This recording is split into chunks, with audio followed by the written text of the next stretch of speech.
அதை விட 2 மடங்கு அதிகமா தேவனுக்காக செய்.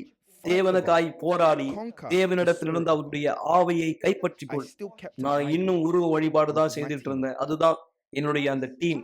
But just கர்த்தர் as கிதியோன் God கிட்ட had சொன்ன told மாதிரியே Gideon to go பாகாருடைய பலிபீடத்தை and தகர்த்து take எரி down the என்று idol சொன்ன of மாதிரியே Baal தேவனுக்கான and ஒரு set up பலிபீடத்தை an கட்டு altar to அப்படின்னு God, கிதியோன் கிட்ட சொன்ன மாதிரி that was what I did. அதான் நான் செய்த I எல்லாவற்றுக்கும் என் turned my முதுகை back on திருப்பினேன் everything. தேவனுக்கு என் முகத்தை காண்பித்து I faced முன்னோக்கி God சென்றேன் அவரை and நோக்கி went on ahead. எனக்கு நினைவு இருக்கு அப்ப எந்த கவரும் I கொடுக்கல எந்த remember கவரும் that என்கிட்ட there இல்லை was no நான் envelope. எல்லாவற்றையும் ஒரு I பேக்கில் didn't போட்டு அதை have an கட்டி envelope. I put பீடத்தின் மீது ஏறி everything சென்று அதை நான் pride பீடத்திலே back, then went up அர்ப்பணித்தேன் and placed it on the altar. Em cima do altar.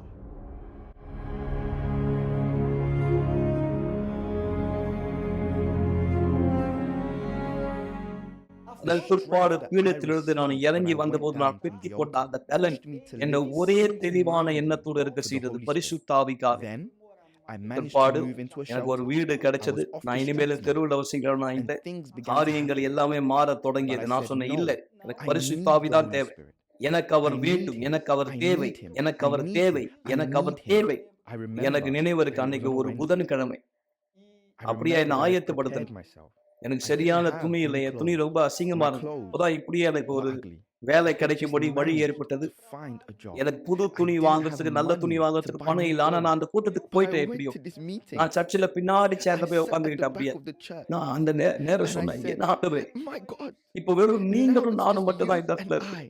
Either you நீங்க come into me வந்து and transform me, என்னுடைய வாழ்க்கை நீங்க மாத்தணும் இந்த நேரம் or I will return to the drugs. நான் திரும்ப இந்த போத பழக்கத்தை நான் I'll go போயிடுவேன் நான் back திரும்ப to the தெருவுக்கு streets. போயிடுவேன் And I ஆனா don't want that இப்படிப்பட்ட ஒரு anymore. வாழ்க்கை எனக்கு இனி I தேவையில்லை told God நான் அந்த that நேரம் day, தேவனுக்கு சொன்னேன் இன்னும் தெரியும் ஆனவரே you நான் know how அப்ப much அதுக்கு I எவ்வளவு did for செய்திருக்க உங்களுக்கு Satan. தெரியும் Quanto eu sei. How இந்த much அளவு I நான் served the பிசாசை devil. பின்பற்றி இருக்கிறேன் How எந்த much I அளவு என் gave my வாழ்க்கை life நான் to him. பிசாசு கொடுத்திருக்கிறேன் நீங்க If எனக்குள்ள you are வந்தீங்க with அப்படின்னா me, நான் Father, 2 I மடங்கு will do 3 மடங்கு twice அதிகமா நான் or உங்களுக்காக 3 செய்வேன் times as much for you. உங்களுக்கு I நான் will என்னுடைய give my வாழ்க்கை life 100% கொடுப்பேன் 100% ஆண்டவரே. to you. நான் I didn't கத்தல shout. நான் I அப்படியா didn't எதையுமே feel அந்த நேரத்துல anything. உணரல யாரும் didn't என்னை feel the தொடுவதை போல touch. கூட நான் எதையும் No. உணரல இல்ல எதையுமே உணரல But it was அந்த அளவு such ஒரு a great மிகப்பெரிய உறுதி certainty நிச்சய that தேவன் God எனக்குள் was with me. இருக்கிறார் நான் இருக்கையிலிருந்து எழுந்த உடனே That என் when I கடவுளே got up, தேவனே மிகப்பெரிய my ஒரு goodness, சந்தோஷம் tremendous joy என்ன came ஆட்கொண்டது into அப்படியே me. சிலர் ஒரு ஒரு Pleasure. ஒரு I திருப்தி looked at a மகிழ்ச்சி நான் person, பக்கத்துல but ஒரு didn't நபரை see the பார்க்கும்போது அதை ஒரு person. மனுஷனா I பார்க்கல saw a ஆத்மாவாய் soul. பார்த்தேன் From அந்த that நாள் day on, தொடங்கி ஆத்மாக்களுக்கான என்னுடைய my அன்பு love for souls kept அதிகரித்தது increasing. தொடர்ந்து எனக்குள்ள It அது kept ஓடிக்கொண்டே flowing இருந்தது in இரவு me. தூதர்கள் குழுவில I joined நான் the night இணைந்தேன் angels இதுதான் group, உதவி செய்கிறது வீடற்ற மக்களுக்கு which தெருவில் இருக்கிற helps மக்களுக்கு உதவி the செய்கிற ஒரு homeless. குழு It யாரெல்லாம் helps தெருவில் those who வாழ்ந்துட்டு live on the இருக்காங்களோ அவங்க streets. உதவி செய்கிற ஒரு The குழு same முன்பு நான் இருந்த situation அதே that I was சூழ்நிலையில் இருக்கிற living. மக்கள் சில மக்கள் வந்து எங்களை There are கட்டி people who அணைச்சுப்பாங்க come to hug N us துணியெல்லாம் when we go அழுக்காயிடும் home நான் with அதே our மாதிரி தான் clothes வீட்டுக்கு dirty திரும்பி with போவேன் vomit. அழுக்கோடு ஆனா அதை பத்தி But I எனக்கு couldn't கவலை இல்லை care எனக்கு less. ஆத்துமாக்கள் I வேண்டும் want their soul. எனக்கு தேவையானதை To அவங்க me, காப்பாற்றப்படுவதை what matters is seeing them மீட்கப்படுவதை நான் reformed, பார்க்க வேண்டும் restored, எனக்குள்ள இருக்கிற and அதே for the same ஆவி spirit that is in me அவங்களுக்குள்ள to be இருக்கணும் in them. Eles.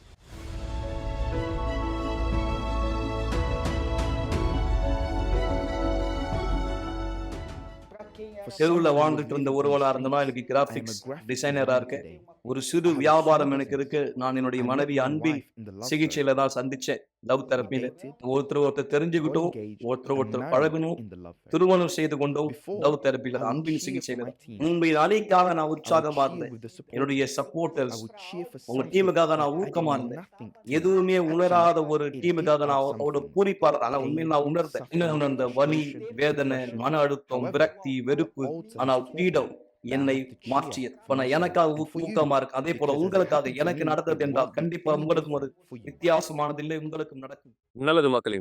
ஒரு கேள்வியானதை உங்ககிட்ட இந்த இடத்துல வைத்தேன். நீ இந்த கேள்விக்கான பதிலை யோசிச்சீங்களா? தேவன் எல்லோருடைய வாழ்க்கையிலும் அவருடைய அதி அற்புதமான பதிலை கொடுக்க விரும்புகிறார். ஆனா அவர் அந்த பதிலை உங்க வாழ்க்கையில கொடுக்க நீங்கள் இடம் கொடுக்கிறவராய் இருக்கிறீர்களா என்று நான் கேட்டேன். எத்தனை மக்கள் தேவனுடைய ஆலயத்துக்கு வருகிறவராய் இருந்தும் இன்னும் தேவனுடைய விருப்பத்திற்கு எதிரான செயல்களை செய்கிறாங்க? உதாரணத்துக்கு எத்தனை பேர் நீங்க இன்னொருத்தர் மீது கோபம் உடையவராய் இந்த இடத்துல இருக்கீங்க? ஆனா பைபிள் சொல்லுது ஒருவருக்கு ஒருவர் மன்னியுங்கள். அமாலிகளா உங்க இருதயத்தை சுத்தமா வச்சுங்க. ஆனா எத்தனை பேர் நீங்க கோபத்தை வெறுப்புணர்ச்சியை மன்னிக்க முடியாத எண்ணங்களை உங்க வாழ்க்கையில சுமக்கிற ஒருவராய் இந்த இடத்துல இருக்கீங்க? அந்த கோபம் ஒரு நாளிலிருந்து இன்னொரு நாள், ஒரு வாரத்திலிருந்து இன்னொரு வாரம், ஒரு மாதத்திலிருந்து இன்னொரு மாதம், ஏன் வருட கணக்காய் உங்களுடைய வாழ்க்கையை அழிக்கக்கூடியதாய் இந்த கோபம் உங்க வாழ்க்கைக்குள்ளாக செயல்பட்டு இருக்கும். நான் சொல்றது சரிங்களா? இந்த கோபம் தேவனுக்கு பிரியமானதா? நிச்சயம் கிடையாது. ஏன்னா தேவனுடைய வார்த்தை சொல்கிறது இந்த இடத்துல என்னன்னு பாருங்க. எபேசியர் 4ஆம் அதிகாரம் 26ஆம் வசனம் சொல்வது போல, நீங்கள் கோபம் கொண்டாலும், கோபம் வர்றது தப்பு கிடையாது. அப்படியான கோபம் நம்ம எல்லோருக்குமே இந்த இடத்துல வரும். ஆனா மிக முக்கியமான விஷயம் என்ன? நீங்கள் கோபம் கொண்டாலும் பாவம் செய்யாதிருங்கள். என்ன சொல்றீங்க? எத்தனை மக்கள் கோபத்திலே தவறான முடிவுகள் எடுக்கிறவரா இருக்காங்க. கோபத்துல தவறான செயல்களை செய்கிறவரா இருக்காங்க. கோபத்துல இன்னொருத்தருடைய வாழ்க்கையை அழிக்கிற ஒருவராய் கூட இந்த இடத்துல இருக்காங்க. ஆனா தேவனுடைய வார்த்தை சொல்கிறது என்ன? நீங்க கோபம் கொண்டாலும் என்ன செய்யாதிருங்கள்? பாவம் செய்யாதிருங்கள். சூரியன் அஸ்தமிக்கிறதற்கு முன்னாக உங்கள் எரிச்சல் தணிய கடவது. இன்னொரு வார்த்தையிலே, அந்த நாளுடைய முடிவுக்கு முன் உங்களுடைய கோபம் உங்களை விட்டு இந்த இடத்துல நீங்கட்டும். தொடர்ச்சியாக பிசாசுக்கு இடம் கொடாதிருங்கள். யாருக்கு? பிசாசுக்கு இடம் கொடாதிருங்க. இந்த நேரம் நான் உங்களுக்கு இந்த பதில சொல்ல விரும்புறேன். ஏன் ஆலயத்துக்குள்ள நீங்க ஒருவராய், ஆலயத்தை விட்டு வெளியில போகும்போது வேறு ஒருவராய் இந்த இடத்துல இருக்கீங்க? ஏன் ஆலயத்திலே சமாதானத்தை உணர்கிற நீங்கள், ஆலயத்திலிருந்து வெளியே போகும்போது இந்த சமாதானம் இல்லாததா இருக்கு? தேவன் அப்ப ஆலயத்துக்குள்ள மட்டும் தான் இருக்காரா? இல்ல. ஆனா ஆலயத்துக்குள்ள வரும்பொழுது நீங்கள் அந்த விசுவாசத்தினுடைய சூழ்நிலையிலே தேவன் உங்களுடைய இருதயத்தை தூய்மையாக வைத்துக்கொள்ள நீங்க அனுமதியானது இந்த இடத்துல அவர் கொடுக்குறீங்க. தேவனுடைய வார்த்தையை கவனிக்கிறதுல, தேவனுடைய வழியில கவனிக்கிறதுல நான் சொல்றேன் சரியா? ஆனா ஆலயத்தை விட்டு வெளியில போன பிற்பாடு என்ன செய்றீங்க? மீண்டும் கோபத்தை உங்களுக்குள்ளாக ஏற்றுக்கொள்கிறீர்கள். உங்களுடைய கோபம் வெறுப்புணர்வாய் கூட எத்தனை பேர் நீங்க சுமந்துட்டு இருக்கீங்க? எனவே இந்த நேரம் உங்க இருதயத்தை சுத்தப்படுத்துங்க. உங்க இருதயத்துல இருக்கிற எல்லா தவறுகள், பாவங்களை இந்த இடத்துல தூக்கி வெளியில போடுங்க. பாஸ்டர் நான் மன்னிக்க விரும்புறேன். ஆனா என்னால மன்னிக்க முடியல. உங்களுடைய இருதயம் மன்னிக்க இந்த இடத்துல நீங்க விரும்பினா, அது ஒருபொழுதும் மன்னிக்காது. நீங்க ஒருவரை மன்னிப்பது எங்க இருந்து தெரியுமா? சிந்தனையிலிருந்து. இந்த இடத்துல இருந்து நீங்கள் ஒருவரை இந்த இடத்துல மன்னிக்க வேண்டும். பாஸ்டர் இது சாத்தியமா? ஒரு சின்ன வீடியோவை நீங்க இந்த இடத்துல பாருங்க. நீங்க புரிந்து கொள்ள முடியும். மன்னிப்பு எந்த இடத்துல இருந்து துவக்க வேண்டும்? நீங்கள் ஒருவரை மன்னிக்க. இது பிற்பாடு நான் இந்த இடத்துல உங்களோட இணைந்திருப்பேன். மன்னிப்பது எப்படி? இந்த வீடியோவில் எப்படி மன்னிப்பது என்பதை குறித்து 3 படிகளில் கற்றுக்கொள்ளப் போகிறீர்கள். முதல் படி, மன்னிக்க தீர்மானியுங்கள். நீங்கள் மன்னிப்பதற்காக காத்திருக்கலாம் அல்லது மற்றவர்கள் வந்து மன்னிப்பு கேட்பதற்காக காத்திருக்கலாம். ஒருவேளை இது இரண்டும் நடக்காமலும் போகலாம். நீங்கள் செய்ய வேண்டிய முதல் காரியம் தீர்மானத்தை எடுங்கள். நான் மன்னிக்க விரும்புகிறேன்.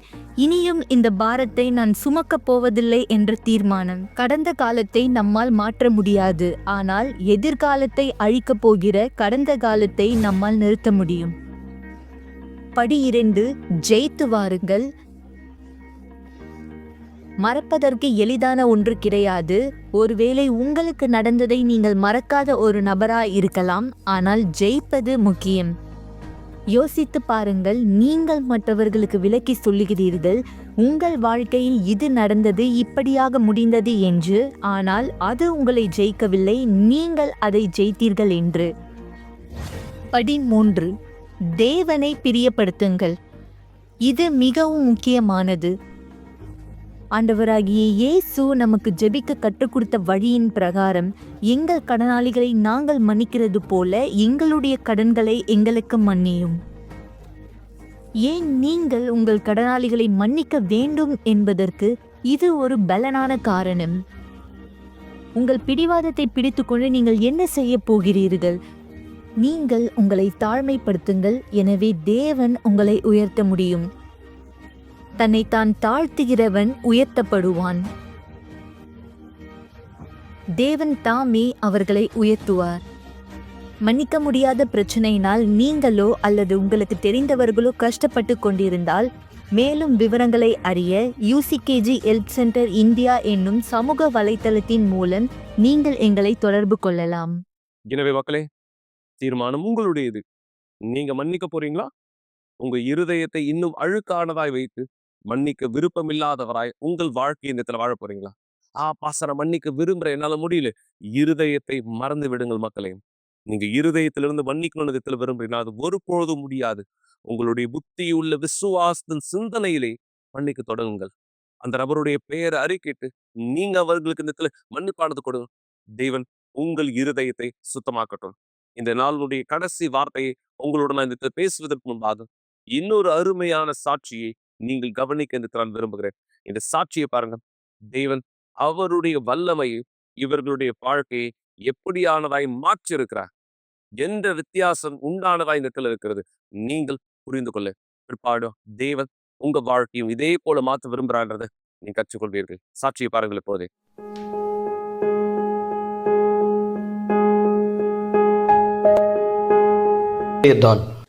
டொபாகோவில் இருக்கிறேன். டொபாகோவில் இருக்கிற யூனிவர்சல் ஆலயத்துக்கு நாங்கள் செல்கிறோம்.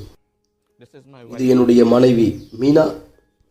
டொபாகோவில் இருக்கிற யூனிவர்சல் ஆலயத்துக்கு நாங்கள் செல்வதற்கு முன்பாக வாழ்க்கை அழிக்கப்பட்டிருந்தது. சிறு வயது முதல் நான் குடிப்பழக்கத்துக்கு அடிமையாகிவிட்டேன். என்னால் அந்த குடியை நிறுத்த முடியவில்லை. படிப்படியாய் அது அதிகரித்து எனக்குள் பலமான ஒன்றாக அது மாறிவிட்டது. குடிப்பழக்கமானது எனக்குள்ளாக படிப்படியாய் அதிகரித்து கொண்டே வந்தது பலமாக. அதாவது ஒரு நாளைக்கு 1 பாட்டில் என்று துவங்கி பிற்பாடு 2 பாட்டில் 3 பாட்டில். இதை பார்த்த என் மனைவி என்னிடத்திலே பேசினால், நான் மிக அதிகமாய் குடிக்கிறேன் என்று அவள் என்னிடத்திலே சொன்னாள். நான் செய்கிற தவறான காரியத்தை எனக்கு சொன்னாள்.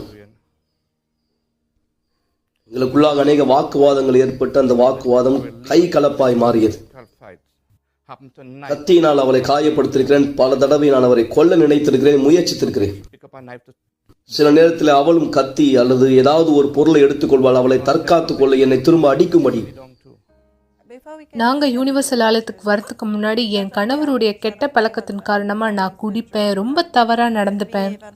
என் முழு வாழ்க்கையும் மோசமான நிலைமையில இருந்தது. இதை என்னால தாங்க முடியல. நான் ஒரு சமாதானமான வாழ்க்கை வாழ விரும்பினேன், ஆனா அது நடக்கல. எனக்கு விசுவாசம் இருந்தது. நான் எல்லா நாளும் ஜபிச்சேன். இவர் மாறணுங்கிறதுக்காக ஜபிச்சேன். எனக்கு நாட்கள் செல்ல செல்ல இது நடக்குமா இல்ல நடக்காதா, இது போகுமா போவாதான்னு தோண ஆரம்பிச்சிடுச்சு. கெட்ட பழக்கம் மிக மோசமானது. நான் கடன் வாங்கி குடிக்கிற அளவுக்கு சென்று விட்டேன். மேலும் மேலும் மேலும் அநேக இடத்திலே கடன் வாங்க நான் தீர்மானித்தேன். கடன் வாங்கினேன், ஆனால் என்னால் அந்த கடனை திரும்ப செலுத்த முடியவில்லை. கடன்காரர் மத்தியில் எனக்கும் பிரச்சனை ஏற்பட்டது. பல நேரத்தில் அவர்கள் இவன் உயிரோடு இருக்கக்கூடாது, என்னை கொண்டு விடலாம் என்று கூட அவர்கள் திட்டம் தீட்டுகிறார்கள். காரணம், நான் கடனாய் வாங்கிய பணத்தை என்னால் அவர்களுக்கு திரும்ப செலுத்த முடியாத காரணத்தினால. வீட்டு முதலாளி என்னை என் வீட்டை காலி செய்யும்படியாய் ஒரு தரம் கூறினார். முன்பு நான் 10,000, 20,000, 30,000 டாலர் வரை கொடுப்பேன். ஆனால் இப்போது என்னால் $1,000 கூட கொடுக்க முடியவில்லை. வீட்டு முதலாளிக்கும் எனக்கும் மத்தியில் ஒரு வாக்குவாதம் உண்டாயிற்று. அவர் என்னை வெளியே தள்ளி நோட்டீஸ் கொடுத்தார். அவர் சொன்னார், நீ எல்லாவற்றையும் எடுத்துக்கொண்டு காலி செய்ய வேண்டும், இனி நீங்க இருக்கக்கூடாது. என் நிலைமை இன்னும் மோசமானது. நான் இன்னும் மேலும் மேலும் குடிக்க ஆரம்பித்தேன். நான் குடித்து காலை எழுந்திருக்கும் போது எல்லாம் ஒழுங்காகும் நினைத்தேனால் எல்லாம் மோசமாகியது. நான் குடிக்கும் பொழுது பிரச்சனையை மறப்பேன், எனக்கு மிக நன்றாக இருக்கும். ஆனால் அந்த போதை இறங்கின பிற்பாடு மீண்டும் என் பிரச்சனைகள் பெரிதாகும். திரும்ப குடிப்பேன், நாள் முழுவதும் குடிப்பேன். பிரச்சனைகள் குறைவதை போல நான் நினைத்துக் கொள்வேன். ஆனால் அந்த போதை தெரிந்து எழுந்தவுடனே மேலும் மேலும் மேலும் பிரச்சனை அதிகமாகிக் கொண்டே வந்தது. ஒரு நாள் என்னுடைய வேலை ஸ்தலத்திலே என்னுடைய நண்பர் ஒருத்தர் என் வேலை ஸ்தலத்திலே என்னோடு பேசிக் கொண்டிருந்தார். அவர் என்னிடத்திலே சொன்னார், நான் யூனிவர்சல் ஆலயத்துக்கு சென்று கொண்டிருக்கிறேன். அந்த நேரம் நான் குடித்து கொண்டிருந்தேன். என் கையில ஒரு பியர் இருந்தது, என் கையில சிகரெட் இருந்தது. ஆனாலும் அவர் சொல்வதை நான் கேட்டுக் கொண்டிருந்தேன். காரணம், நான் மிகவும் அதிர்ச்சியா இருந்தேன். அவர் ஆலயத்துக்கு சென்று கொண்டிருக்கிறார் என்று கேள்விப்பட்டவுடன் நான் அதிர்ச்சியானேன். அவருடைய பிரச்சனையும் என்னுடைய பிரச்சனையை போல்தான். ஏனென்றால் நாங்கள் இருவருமே நண்பர்கள். அன்றைக்கு வெள்ளிக்கிழமை, எனக்கு தெரியாது அது விடுதலையின் நாள் என்று. ஏனென்றால் யூனிவர்சல் ஆலயத்தில் வெள்ளிக்கிழமை விடுதலையினால் நான் ஒருபோதும் யூனிவர்சல் ஆலயத்துக்கு முன்பு சென்றதில்லை. நான் 7 மணிக்கு கூட்டம் தொடங்குவதற்கு முன்பாகவே ஆலயத்துக்குள்ளே சென்று விட்டேன். ஆனால் நான் முழு போதையா இருந்தேன். அதுதான் நான் யூனிவர்சல் ஆலயத்துக்கு முதலாவது செல்வது. நான் சென்று அங்கே அமர்ந்தேன். நான் ஆலயத்துக்குள்ளே சென்று உட்கார்ந்த சமயம் போதகர் கேட்டார், நீங்க முதல் தடவை ஆலயத்துக்கு வரீங்களா? நான் இதுவரைக்கும் ஆலயத்துக்கு போனதே இல்லை. நான் சொன்னேன் ஆமா. அவர் கேட்டார், நீங்க குடிச்சிருக்கீங்களா? நான் சொன்னேன் நான் குடிச்சிருக்கேன். நீங்க சிகரெட் பிடிச்சிருக்கீங்க? நான் சொன்னேன் நான் சிகரெட் பிடிச்சிருக்கேன். ஏன்னா என்னால எதையும் மறைக்க முடியாது. நான் என்னெல்லாம் செய்தனும் எல்லாமே வெளிப்படையா தெரியுது. ஒரு நாள் ஏறத்தாழ ஒரு 1.5 வாரத்துக்கு பிற்பாடு எனக்குள்ளாக ஒரு எண்ணம் தோன்றியது, இது போதும், நிறுத்து. நான் உடனே தேவனிடத்தில் ஜெபித்தேன். தேவனே, நான் சொன்னேன், தேவனே போதும், இனிமேல் இது போதும். நான் அப்படியாக ஜெபித்தேன். ஆண்டவராக இயேசுவே, எனக்கு சரியாக என்ன செய்ய வேண்டும் என்று தெரியவில்லை. நான் பெரும் குழப்பத்தில் இருக்கிறேன். நான் ஆலயத்துக்கு சென்று கொண்டிருக்கிறேன், ஆனால் நான் தொடர்ந்து குடித்துக் கொண்டிருக்கிறேன், தொடர்ந்து புகைப்பிடித்துக் கொண்டிருக்கிறேன். என் வாழ்க்கையில் எந்த மாற்றமும் இல்லை. நான் சொன்னேன், ஆண்டவராக இயேசுவே, என்னுடைய வாழ்க்கையில எனக்கு ஒரு மாற்றம் தேவை. நான் ஆண்டவரிடத்திலே ஜெபித்தேன். ஆண்டவரிடத்தில் நான் பேச ஆரம்பித்தேன். நான் இங்கே இவ்விடத்திலே பேசுவதை போல நான் தேவனிடத்திலே பேசிக் கொண்டிருந்தேன். நான் சொன்னேன், தேவன் என் வாழ்க்கையில் ஒரு மாற்றம் தேவை. மறுநாள் காலையில் நான் எழுந்து என் மனைவிடத்திலே சொன்னேன், நான் குடியை நிறுத்திவிட்டேன். என் மனைவி என்னை பார்த்து சிரிக்க தொடங்கினாள். அவர் சொன்னா, என்னால் நம்ப முடியவில்லை. நான் சொன்னேன், ஆமாம், எல்லாமே முடிந்து விட்டது, அவ்வளவுதான். என் மனைவி நம்பவில்லை.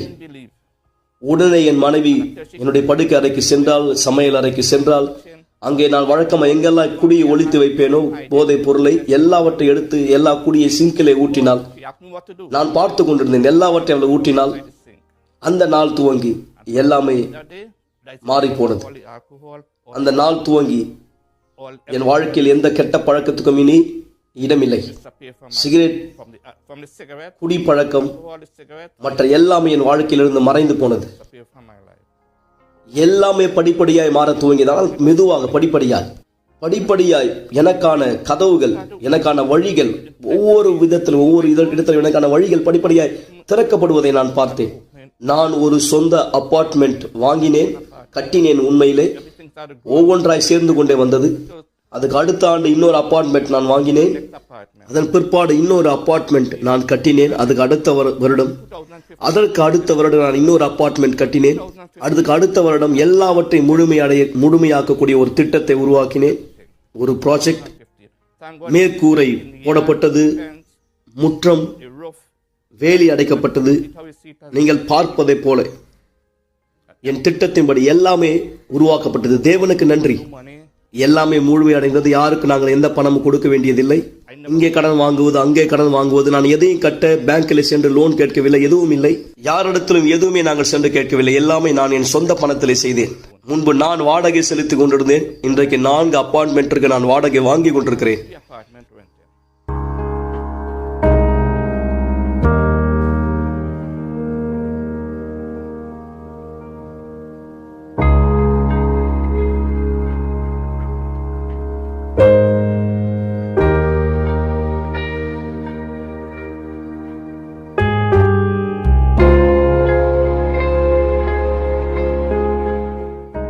இன்னைக்கு நான் தேவனுக்கு நன்றி செலுத்துறேன். என் வீடு ஆசீர்வாதமா இருக்கு. நான் சமாதானமான ஒரு இடத்துல இருக்கேன். என் வாழ்க்கைய தேவன் அப்படியான விதத்துல மாத்தி இருக்கிறதுனால மக்கள் சில பேர் நம்ப கூட முடியல. இன்னும் சொல்லப்போனா என்னாலேயே நம்ப முடியல. நாங்க எந்த இடத்துல இருந்து வந்திருக்கோம்னு நிறைய பேருக்கு தெரியும். அந்த மக்கள்லாம் சொல்லுவாங்க, மீனா உன் வாழ்க்கை முற்றிலுமா மாற்றப்பட்டிருக்கு, இந்த இடத்துக்கு வர்றதுக்கு நீ ரொம்ப கஷ்டப்பட்டு இருக்கேன்னு சொல்லியிருக்காங்க. ஆனா இன்னைக்கு நான் உங்களுக்கு சொல்றேன், எனக்கு சமாதானமான குடும்பம் இருக்கு, அன்பான கணவர் இருக்காரு. இது ஒரு ஆசீர்வாதமா இருக்கு. நான் இதுக்காக தேவனுக்கு நன்றி செலுத்துறேன். எங்க கிட்ட என்னெல்லாம் இருக்கோ அது எல்லாமே எங்களுக்கு சொந்தமானது. நீங்க யார் இப்ப எங்களை பார்த்துட்டு இருக்கீங்களோ, நான் உங்களுக்கு ஒரு விஷயம் சொல்ல விரும்புறேன். எனக்கு இந்த மாதிரி நடந்தது. உங்களுக்கு கூட ஒரு வேலை நடந்துகிட்டு இருக்கலாம். இந்த மாதிரியான பிரச்சனை, உங்க கணவரை விட்டு போகணும்னு நினைக்கிறீங்க, தற்கொலை முயற்சி எடுக்கணும்னு நினைக்கிறீங்க, பிரச்சனை அதிகமா இருக்குன்னு நினைக்கிறீங்க. ஆனா உங்க விசுவாசத்துல மட்டும் சோர்ந்து போகாதீங்க. தொடர்ந்து தேவனுக்குள்ளாக நிலைச்சிருங்க. தேவன் உங்களுக்கு எல்லாவற்றையும் செய்யக்கூடியவரா இருக்காரு. தேவன் இன்னைக்கு எங்க வாழ்க்கையில செஞ்சிருக்காரு, உங்க வாழ்க்கையிலும் செய்யக்கூடியவரா இருக்கு. எனவே மக்களே, தீர்மானம் உங்களுடையது. நீங்க இப்ப என்ன செய்ய போறீங்க? உங்களுடைய பாவ வாழ்க்கையை தொடர்ந்து இந்த இடத்துல நீங்க வாழ, அந்த அசுத்தம் உங்களுக்குள்ளாக இருக்க அனுமதிக்க போறீங்களா? மிக நிச்சயம் இல்லைன்றதை நான் நம்புறேன். அப்போ இரண்டாவது நீங்க செய்ய வேண்டிய செயல் இந்த இடத்துல என்னன்னு கேட்டா, உங்க இருதயத்தை சுத்தமாக்கி தேவனை தரிசிக்கிறவராய் மட்டுமல்ல, தேவனை உங்கள் வாழ்க்கைக்குள்ளாக பெற்றுக்கொள்கிற ஒருவராய் இந்த இடத்துல இருங்க. எனவேதான் இந்த ஞாயிற்றுக்கிழமை இந்த மாபெரும் விசுவாசத்தினுடைய நிகழ்விலே நாம் இணைய போகிறோம். தேவனிடத்திலே திரும்புகிற ஒருவராக, ஆம், தேவனிடத்திலே நாம் திரும்புகிற ஒருவராய், என்னுடைய பாவங்கள், என்னுடைய தவறுகள், என்னுடைய அழுக்கு எல்லாவற்றையும் நான் இடத்தில் விட்டு தேவனிடத்திற்கு திரும்ப விரும்புகிறேன். உங்களுடைய இருதயத்தை தூய்மையாக அவருக்கு முன்பாக இந்த இடத்துல கொண்டு வாங்க. உங்க வாழ்க்கையை நீங்க தேவனுக்கு முன்னாடி கொண்டு வாங்க. தேவன் உங்க இருதயங்களை சுத்தமாக்கி அவர் உங்க வாழ்க்கையை ஆசீர்வதிக்கிற ஒருவராய் இடத்துல இருக்கிறார். எனவே இந்த ஞாயிற்றுக்கிழமை அவரிடத்துல திரும்புகிற ஞாயிறாய் வாய்ப்பு உங்களுக்கு முன் இந்த இடத்துல இருக்கு. தேவன் உங்களோடு பேசுறதை கவனத்துல வைத்து செயல்படுங்க. எனக்கு உதவி தேவை, எனக்கு ஆலோசனை தேவை, இல்லை இன்னும் சில கேள்விகள் இருக்கு, நான் உங்ககிட்ட இருந்து பதில் கேட்கலாமா, தெரிந்து கொள்ளலாமா? உதவி எண்களில் எங்களை தொடர்பு கொள்ளுங்கள். தேவன் உங்களுக்கு இந்த விசுவாசத்தினுடைய வார்த்தை மூலம் இன்னும் அதிகமாக உதவி செய்ய நாங்கள் உங்களோடு பேச அல்லது உங்கள் நேரடியாக ஆலயத்துல சந்திக்க தயாரா இருக்கும். ஒருவேளை நீங்க சொல்றீங்க, என்னுடைய வீட்டுக்கு நீங்க வருவீங்களா, என் வீட்டுல இந்த இடத்துல என்னோட பேசுவீங்களா, என் வீட்டை ஆசீர்வதிப்பீங்களா? தெரியப்படுத்துங்கள். உங்களுடைய வீட்டையும் முற்றிலும் இலவசமாய் நாங்கள் சந்தித்து உங்கள் வீட்டாரை ஆசீர்வதிக்க நாங்கள் தயாராக இருக்கிறோம். தேவன் உங்களை ஆசீர்வதிக்கட்டும். ஞாயிற்றுக்கிழமை உங்களை ஆலயத்தில் சந்திக்கிறேன். விசுவாசத்தில் நகருங்கள் மக்களே. தேவன் உங்களோடு இருப்பாராக.